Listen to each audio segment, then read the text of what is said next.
सोचिए, मुंबई की वो कभी ना रुकने वाली रफ्तार, गगनचुंबी इमारतें और चकाचौंध। लेकिन इसी शहर के ठीक बीचों बीच एक ऐसा गहरा रहस्य छिपा है, जहां मौत के बाद भी एक अजीब सा सन्नाटा बोलता है, बिल्कुल शांत। एक ऐसी जगह है जिसके बारे में सोचकर ही रोंगटे खड़े हो जाते हैं। यहां अंतिम संस्कार का तरीका इतना अलग है कि शरीर को ना तो जलाया जाता है और ना ही दफनाया जाता है। तो फिर होता क्या है? शरीर को सीधे प्रकृति के हवाले कर दिया जाता है। चलिए आज इसी गहरे रहस्य से पर्दा उठाते हैं। अब सवाल ये उठता है कि आखिर ये जगह है कौन सी? इसे टावर ऑफ साइलेंस कहा जाता है।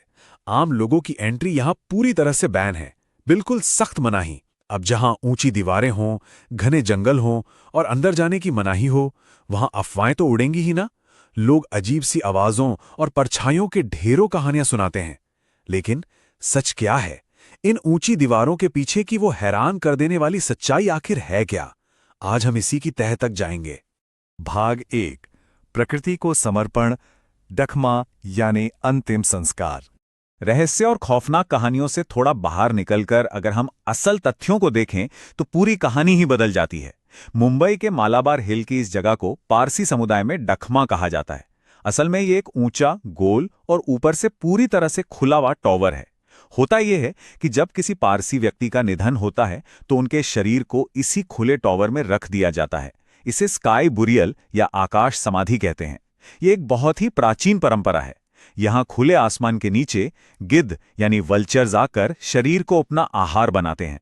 यकीन मानिए, कुछ ही घंटों के भीतर शरीर पूरी तरह प्रकृति में विलीन हो जाता है और बस हड्डियां बचती हैं।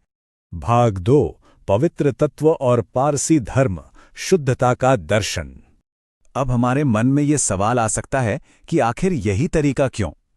इसका जवाब प्राचीन पारसी धर्म की बहुत ही गहरी सोच में छिपा है। पारसी धर्म में प्रकृति के 3 तत्वों को सबसे ज्यादा पवित्र माना गया है: पवित्र अग्नि, पवित्र जल और पवित्र धरती। उनकी मान्यता है कि मृत्यु के बाद शरीर अशुद्ध हो जाता है। तो जरा सोचिए, अगर शरीर को जलाएंगे तो पवित्र अग्नि मैली होगी, नदी में बहाएंगे तो जल दूषित होगा और अगर दफनाएंगे तो धरती अपवित्र होगी। तो इन तीनों पवित्र तत्वों को बचाने के लिए ही डकमा का निर्माण किया गया था।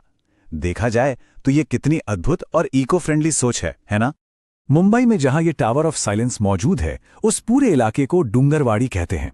शहर के उस बेतहाशा शोरगुल के बीच ये जगह एक घने जंगल जैसी है जो एक अजीब से सन्नाटे में डूबी रहती है। ये सन्नाटा इतना गहरा होता है कि अक्सर लोग मनगढ़ंत कहानियां बना लेते हैं। कोई कहता है कि वहां परछाइयां देखी हैं, तो कोई अजीब आवाजें सुनने की बात करता है। लेकिन असल बात बताऊं, इन दावों का कोई भी वैज्ञानिक आधार नहीं है। सच तो यह है कि सिर्फ अनजान चीजों को लेकर इंसानी दिमाग का डर है जो सन्नाटे में ऐसी रहस्यमयी कहानियां बुन लेता है। भाग 3। गिद्धों का अचानक गायब होना, एक बड़ा पारिस्थितिक संकट। सदियों तक तो ये प्राकृतिक चक्र बिल्कुल सही चलता रहा, लेकिन फिर आधुनिक दुनिया की एक गलती ने अनजाने में इस पूरी प्राचीन व्यवस्था को ही तोड़ दिया। ये इस पूरी कहानी का सबसे दुखद हिस्सा है। 1990 के दशक से पहले की बात करें तो डूंगरवाड़ी के आसमान में हजारों गिद्ध मंडराया करते थे। वो इस पवित्र चक्र की सबसे अहम कड़ी थे। लेकिन फिर अचानक 90 के दशक के बाद इन गिद्धों की संख्या में बहुत तेजी से गिरावट आने लगी। जो आसमान कभी इन पक्षियों से भरा रहता था, वो अचानक से एकदम सूना हो गया। बड़े बड़े झुंड मानो जैसे हवा में गायब हो गए। और इसके पीछे की वजह थी डाइक्लोफेनाक। सुनने में यह बस एक मामूली सा नाम लगता है। दरअसल ये जानवरों के इलाज में काम आने वाली एक आम सी दवा है, लेकिन इसने एक साइलेंट किलर का काम किया। हुआ यूं कि जब गिद्धों ने उन मृत जानवरों का मांस खाया जिनका इलाज इस दवा से हुआ था, तो वो दवा गिद्धों के शरीर में जाकर एक खतरनाक जहर बन गई। हमारी एक छोटी सी भूल ने गिद्धों की पूरी आबादी को खत्म होने के कगार पर ला खड़ा किया। और जाहिर है, टावर ऑफ साइलेंस की वो सदियों पुरानी व्यवस्था भी इसकी वजह से बुरी तरह चरमरा गई। भाग 4। परंपरा, विज्ञान और सन्नाटा, आगे का रास्ता। अब जब प्रकृति का सबसे अहम साथी ही छिन गया, तो पारसी समुदाय के सामने अपनी इस पुरानी आस्था को बचाने की एक बहुत बड़ी चुनौती आ खड़ी हुई। लेकिन उन्होंने हार नहीं मानी। अपनी जड़ों से जुड़े रहकर उन्होंने आधुनिक विज्ञान का हाथ थामा। गिद्धों की इस कमी को पूरा करने के लिए अब डकमा में बड़े बड़े सोलर कंसेंट्रेटर्स यानी शक्तिशाली सोलर मिरर लगा दिए गए हैं।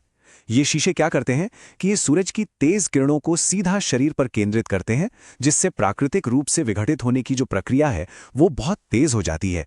ये वाकई एक बहुत ही शानदार मिसाल है कि कैसे हम तकनीक की मदद से पर्यावरण को नुकसान पहुंचाए बिना अपनी धार्मिक परंपराओं को जिंदा रख सकते हैं। अब वापस उसी सवाल पर आते हैं जिससे हमने शुरुआत की थी कि आखिर यहाँ बाहरी लोगों की एंट्री बैन क्यों है। देखिए, ये कोई हॉरर फिल्म की लोकेशन तो है नहीं। ये एक बहुत ही पवित्र धार्मिक स्थल है, पारसी समुदाय का एक निजी और बेहद संवेदनशील स्थान। जैसे हर धर्म की कुछ मान्यताएं होती हैं, वैसे ही हमें इनकी भावनाओं का भी पूरा सम्मान करना चाहिए। और हाँ, यहाँ का पर्यावरण भी बहुत नाजुक है, तो इन ऊंची दीवारों का मकसद किसी डरावने रहस्य को छिपाना नहीं है, बल्कि उन परिवारों को एकांत और शांति देना है जो अपने किसी अजीज के जाने के शोक में डूबे हैं। तो इस पूरी चर्चा का निचोड़ यही है कि टावर ऑफ साइलेंस नाम का ये रहस्य असल में कोई खौफनाक जगह नहीं है, बल्कि ये मृत्यु को स्वीकार करने का एक बेहद शांत, वैज्ञानिक और इको फ्रेंडली तरीका है। बिना कोई धुआं किए, बिना जमीन को दूषित किए, इंसान के शरीर को चुपचाप उसी प्रकृति को सौंप देना जिससे वो बना था। अगर हम इस नजरिए से सोचें तो यहां डर नहीं, बल्कि प्रकृति के प्रति एक बहुत ही गहरा और सच्चा सम्मान दिखाई देता है। तो अगली बार जब भी मुंबई की उन चकाचौंध भरी सड़कों से गुजरना हो, तो उस शांत डूंगरवाड़ी के जंगल को एक बिल्कुल अलग, एक सम्मानजनक नजरिए से देखने की कोशिश कीजिएगा। ये पूरी कहानी हमें एक बहुत गहरा और विचार करने वाला सवाल देकर जाती है कि आखिर मृत्यु के बाद हम खुद इस विशाल प्रकृति का हिस्सा कैसे बनते हैं। क्या हम जाते जाते इस प्रकृति को कुछ वापस लौटाते हैं, या फिर अंत तक सिर्फ उससे लेते ही रहते हैं? इसी सवाल के साथ आज की ये चर्चा हम यहीं खत्म करते हैं। डूंगरवाड़ी का वो सन्नाटा अब शायद हम सबके जहन में एक नई गूंज छोड़ गया है।